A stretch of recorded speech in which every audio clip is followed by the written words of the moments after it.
Welcome back deer learner, সবাইকে অনেক অনেক শুভেচ্ছা অভিনন্দন। আমরা নতুন ক্লাস শুরু করছি। আমাদের আজকের নতুন ক্লাসে আপনারা গুরুত্বপূর্ণ জিনিস শিখতে যাচ্ছেন। So first of all I'd like to talk about there. এই দেয়ার শব্দটি নিয়ে একটু কথা বলতে চাই। দেয়ার শব্দটির অর্থ কি এটা আমরা অনেকেই জানি। দেখুন, দেয়ার মানে হচ্ছে সেখানে হতে পারে। আমি যদি বলি যে আমি সেখানে গিয়েছিলাম, তাহলে কি হবে? I went there. সবাই বোর্ডের দিকে একটু চোখ রাখবেন। আমি বললাম যে আমি সেখানে গিয়েছিলাম, এটাকে আমরা বলবো আই ওয়েন্ট দেয়ার। তাহলে দেয়ার মানে কি? সেখানে। আবার আপনি যদি এভাবে বলেন যে আমি ওখানে গিয়েছিলাম, তাহলে কিন্তু আমরা বলতে পারি আই ওয়েন্ট দেয়ার। তাহলে দেয়ার মানে সেখানেও হতে পারে, দেয়ার মানে ওখানেও হতে পারে। তবে কিছু কিছু বাক্য আছে যেখানে আমরা দেখি যে দেয়ারের মানে এখানে বা সেখানে বা ওখানে। দেয়ার মানে যে এই যে সেখানে বা ওখানে আমরা শিখলাম, এর কোনো মানেই আসে না। মানে কিছু কিছু বাক্যে দেয়ার থাকে, কিন্তু দেয়ারের বাংলাটা ওখানে বা সেখানে কোনোটাই বোঝায় না। তাহলে দেয়ারের অর্থটা কি হিসাবে? দেয়ারের অর্থটা সেখানে কিছুই না, তার মানে দেয়ারের কোনো অর্থই নাই বা বাংলাতে বলাও হয় না। যেমন আমরা জানি, আমরা এরকম যদি বলি যে আমাদের গ্রামে একটি বিদ্যালয় আছে, বাক্যটাকে আপনারা কি বলবেন? নিশ্চয়ই বলবেন there is a school in our village. মানে কি? আমাদের গ্রামে একটি বিদ্যালয় আছে। এখন এই জায়গায় আমরা এই যে বাক্যটা দেখলাম, সাইফুল থেকে ফলো করবেন সবাই কাইন্ডলি। তো এই বাক্যটাকে আমরা একটু পর্যালোচনা করি। তাহলে আমাদের গ্রামে একটি স্কুল আছে বা বিদ্যালয় আছে। আচ্ছা, বিদ্যালয় ইংরেজি কি? স্কুল আমরা পেয়েছি। আছে অর্থে হয়তো আমরা ইজ ব্যবহার করলাম, ধরে নিলাম যে আছে অর্থে ইজ, একটি যেহেতু তাই ইজ হয়েছে। একের অধিক হলে সেখানে আর হয়, আপনারা জানেন। তো তাহলে ইজ মানে এখানে আছে, ভালো কথা। এ স্কুল মানে একটি বিদ্যালয়, তাহলে একটি বিদ্যালয় আছে। কোথায় থাকার কথা বলা হচ্ছে? আমাদের গ্রাম। তাহলে সেটা তো আমরা দিয়েছি ইন আওয়ার ভিলেজ, আমাদের গ্রামে। তাহলে পুরা বাংলা বাক্যটা কিন্তু হিসাবে পর্যালোচনা করে শেষ করে ফেললাম। কিন্তু এই বাংলা বাক্যের মধ্যে কোথাও কিন্তু আমরা দেয়ারের বাংলা অর্থাৎ সেখানে বা ওখানে এমন কোনো কিছু পেলাম না, বাক্যতে বাংলাতে কিন্তু পাইনি। কিন্তু তাহলে এই বাক্যগুলো কেন এমন হয়? বিষয়টা হয়েছে যে আমাদেরকে মনে রাখতে হবে, গ্রামারে একটা টপিক আছে ইন্ট্রোডাক্টরি দেয়ার নামে। কি দেয়ার? ইন্ট্রোডাক্টরি দেয়ার। এই ইন্ট্রোডাক্টরি দেয়ার অর্থাৎ কোনো বাক্য আমরা যখন দেয়ার দ্বারা শুরু করি, সেই ধরনের বাক্যকে সাধারণত বলা হয় ইন্ট্রোডাক্টরি দেয়ার। অর্থাৎ ইন্ট্রোডাকশন হলো, বাক্যটার সূচনা হলো কি দ্বারা? দেয়ার দ্বারা। এই কারণে এটাকে ইন্ট্রোডাক্টরি দেয়ার বলা হয়। তবে আমরা একটু বোঝার চেষ্টা করব যে there is, there are, there was, there were, there will be, এগুলোর অর্থ আসলে কি হতে পারে। এগুলো নিশ্চয়ই আপনাদের অনেকের জানা আছে। দেখতে পাচ্ছেন প্রথমে হচ্ছে দেয়ার ইজ আছে। সো প্রথম যে দেয়ার ইজ আছে, এই দেয়ার ইজ মানে আছে অর্থে ধরবেন, আছে। আবার দ্বিতীয়তে দেখতে পাচ্ছেন দেয়ার আর, এটাও হচ্ছে আছে অর্থ ধরব, আছে। অর্থাৎ কোনো কিছু আছে, কোথাও কোনো কিছু আছে। আচ্ছা, এরপরে আপনারা দেখতে পাচ্ছেন আছে দেয়ার ওয়াজ মানে হচ্ছে ছিল। কি হবে? ছিল হবে। আচ্ছা, দেয়ার ওয়ার, এর পরবর্তীতে আমরা যেটা দেখতে পাচ্ছি দেয়ার ওয়ার, এটার বাংলা অর্থ আমরা ধরবো ছিল। আমরা একটু রিপিট করি যে দেয়ার ইজ, যার বাংলা অর্থ আছে। দেয়ার আর, এটাও আছে। দেয়ার ওয়াজ ছিল, দেয়ার ওয়ার ছিল। কিন্তু দেয়ার ইজ মানে তো আছে বুঝলাম, আবার দেয়ার আর মানেও আছে। তো আছে অর্থে কখন দেয়ার ইজ ব্যবহার করব আর কখন দেয়ার আর ব্যবহার করব। যেমনটি আমি একটু আগে একটা বাক্যের কথা বলছিলাম যে আমাদের গ্রামে একটি বিদ্যালয় আছে। বাক্যটার ইংরেজি কি বলেছিলাম? There is a school in our village. এখন আমাদের গ্রামে কয়টি বিদ্যালয়ের কথা বলা হয়েছে বাক্যে? একটি বিদ্যালয়ের কথা বলা হয়েছে। এই কারণে আমরা দেয়ারের পরে ইজ ব্যবহার করেছি। তার মানে আপনি বুঝলেন যে কোথাও কোনো কিছু আছে, অর্থাৎ যা কিছু আছে সেটা যদি সিঙ্গেল হয়, মানে যে জিনিসটি আছে যেটার কথা আমরা বলছি সেটা যদি একটি হয়, তাহলে সেক্ষেত্রে আমরা আছে অর্থে দেয়ারের পরে ইজ দিব।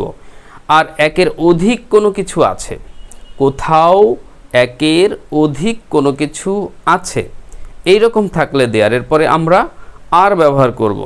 তাহলে সিঙ্গেল জিনিস আছে সেটা হচ্ছে দেয়ার ইজ, আর একের অধিক যে জিনিসগুলো আছে সেটা দেয়ার আর। তাহলে বুঝতে পারলেন। আমরা একটা বাক্য দিয়ে উদাহরণটা একটু ক্লিয়ার করি বিষয়টাকে। সেটা হচ্ছে যে আমি বললাম, এবার যদি ওই বাক্যটাকে একটু ঘুরিয়ে বলি যে আমাদের গ্রামে দুটি বিদ্যালয় আছে। এবার কিন্তু আর সিঙ্গেল নয়, মানে একটি বলি নাই, বলেছি দুইটি। আমাদের গ্রামে দুটি বিদ্যালয় আছে। তখন আপনাকে কি লিখতে হবে? There are two schools, there are two schools in our village. আমাদের গ্রামে দুটি বিদ্যালয় আছে। তাহলে এইভাবে আমরা করতে পারবো বাক্যগুলো। তাহলে কোনো সিঙ্গেল জিনিস আছে, মনে রাখবেন দেয়ার ইজ, তাহলে সিঙ্গেল জিনিস আছে দেয়ার ইজ, সিঙ্গেল জিনিস আছে দেয়ার ইজ। আচ্ছা, একের অধিক কোনো কিছু আছে দেয়ার আর, একের অধিক কোনো কিছু দেয়ার আর। একইভাবে টেক এ লুক, দেখতে পাচ্ছেন এখানে তৃতীয়টা লেখা আছে দেয়ার ওয়াজ, দেয়ার ওয়াজ। এখন এই দেয়ার ওয়াজটা তাহলে কোথায় হবে? তার আগে জেনে নিতে হবে ওয়াজের মানে কি। আমরা আগেই শিখেছি ওয়াজের মানে হচ্ছে ছিল, আবার ওয়ারের মানেও ছিল, একই ধরনের মানে হচ্ছে। তো এই ছিল অর্থে কোথায় দেয়ার ওয়াজ ব্যবহার করব আর কোথায় দেয়ার ওয়ার ব্যবহার করব। ঠিক একইভাবে আপনারা নিশ্চয়ই বুঝতে পেরেছেন যে কোনো সিঙ্গেল কোনো কিছু কোথাও ছিল, একটি জিনিসের কথা বলা হচ্ছে। তাহলে কোথাও কোনো কিছু ছিল কিন্তু সেটা একটি ছিল, কোনো সিঙ্গেল জিনিস কোথাও ছিল তবে সেটি একটি ছিল, এমনটি বোঝালে আমরা দেয়ারের পরে ওয়াজ ব্যবহার করব। আর কোথাও কোনো জিনিস ছিল তবে সেটা একের অধিক ছিল, যে জিনিস থাকার কথা বলা হচ্ছে যে এটা ছিল ওটা ছিল কিন্তু জিনিসগুলো অধিক ছিল, একের অধিক ছিল, তাহলে দেয়ার ওয়ার ব্যবহার করবেন। তাহলে একক জিনিস কোথাও ছিল সেটা হচ্ছে দেয়ার ওয়াজ, আর একের বেশি কোনো কিছু কোথাও ছিল সেটা হচ্ছে দেয়ার ওয়ার। তাহলে এটা নিশ্চয়ই ক্লিয়ার হয়ে গেল। এবার চলুন একটা উদাহরণ দেওয়া যাক। যে বাক্যটি আমরা বলেছি ওই বাক্যটা দিয়েই উদাহরণ ক্লিয়ার করি আমরা ব্যাপারটা এখানে। তাহলে আমরা বললাম যে এখন ছিল দিয়ে বাক্য করতে হবে। আমাদের গ্রামে একটি বিদ্যালয় ছিল, বললেন যে একটি বিদ্যালয় ছিল, তাহলে there was a school in our village, there was a school in our village, মানে আমাদের গ্রামে একটি বিদ্যালয় ছিল। এখন যদি আপনি একের অধিক ছিল এরকম কোনো কিছু বোঝান, অর্থাৎ যদি বলেন আমাদের গ্রামে দুটি বিদ্যালয় ছিল, আমাদের গ্রামে দুটি বিদ্যালয় ছিল, তো সেই ক্ষেত্রে আমরা কি করব? সেক্ষেত্রে আমরা বলবো there were two schools in our village, there were two schools in our village, অর্থাৎ আমাদের গ্রামে দুটি বিদ্যালয় ছিল। তাহলে আমাদের গ্রামে দুটি বিদ্যালয় ছিল, there were two schools in our village. খুবই সহজ, কিন্তু প্র্যাকটিস করবেন যে আমাদের গ্রামে দুটি বিদ্যালয় ছিল মানে একের অধিক ছিল, তাহলে there were two schools in our village, আমাদের গ্রামে দুটি বিদ্যালয় ছিল। এটা আপনারা নিশ্চয়ই ক্লিয়ার হয়েছেন। এখন আপনারা দেখতে পাচ্ছেন last one there will be, last one হচ্ছে দেয়ার উইল বি। এই যে দেয়ার উইল বি, এই দেয়ার উইল বির ব্যাপারটা হচ্ছে যে কোথাও কোনো কিছু হয়তো থাকবে বা হবে, কিন্তু সেইটা কোন সময়কে ইন্ডিকেট করছে? ফিউচারকে, অর্থাৎ ভবিষ্যৎ সময়টাকে ইন্ডিকেট করছে। এই ক্ষেত্রে এমন কোনো কিছু বোঝালে আমরা তখন কি করব? সেটাকে ফিউচারে নিয়ে ইংরেজি করার চেষ্টা করব, অর্থাৎ দেয়ারের পরে তখন উইল বি ব্যবহার করব। Now let's get a sentence. For example, আমি যেমনটি বললাম যে আমাদের গ্রামে, ওই বাক্যটা দিয়ে উদাহরণ দিয়ে ক্লিয়ার করছি, একটা দিয়ে বোঝাচ্ছি সবগুলা। আমাদের গ্রামে একটি স্কুল হবে, আমাদের গ্রামে একটি স্কুল থাকবে বা একটি স্কুল হবে, এমনটি যদি আপনি বলতে চান তাহলে আপনি বলবেন there will be a school in our village, there will be a school in our village. খুব সহজ একটা ব্যাপার, কিন্তু ধারণাটা ক্লিয়ার হয়ে যাচ্ছে। একটি বাক্য দিয়ে আমি কিন্তু সব কটার উদাহরণ আপনাদেরকে বুঝিয়ে দেওয়ার চেষ্টা করছি। এখন সিঙ্গেল জিনিস বলেছেন, এখানে কিন্তু সিঙ্গেল নাকি প্লুরাল, অর্থাৎ একক জিনিস হবে বা থাকবে নাকি একের অধিক জিনিস হবে বা থাকবে, এখানে দেয়ারের পরে কোনটা বসাবো এরকম কোনো কনফিউশনের কোনো কারণ নেই, কারণ এখানে শুধুমাত্র উইল বি ব্যবহার হবে। তো একটা বস্তু জিনিস হোক বা থাকুক বা হবে আর একের অধিক হবে, যাই বোঝাক না কেন, দেয়ারের পরে আপনারা উইল ব্যবহার করবেন। তাহলে বললেন যে আমাদের গ্রামে একটি বিদ্যালয় হবে, there will be a school in our village. এখন আপনি যদি একের অধিক বলেন বা বোঝাতে চান যে আমাদের গ্রামে দুটি বিদ্যালয় হবে, there will be two schools in our village, আমাদের গ্রামে দুটি বিদ্যালয় হবে, there will be two schools in our village. এই তো, that's all about this. Actually এই যে বিষয়টা, তাহলে বিষয়টা ক্লিয়ার হলেন যে এই যে বাক্যগুলো এখন আমি শেষের দিকে আলোচনা করলাম, আমাদের গ্রামে একটি স্কুল আছে, কি আমাদের গ্রামে দুটি স্কুল ছিল, কি আমাদের গ্রামে দুটি স্কুল হবে, যত বাক্য বলেছি সবগুলো কিন্তু আমরা কি দ্বারা শুরু করেছিলাম? দেয়ার দ্বারা। আর এই দেয়ারকে গ্রামারের ভাষায় বলা হয় ইন্ট্রোডাক্টরি দেয়ার।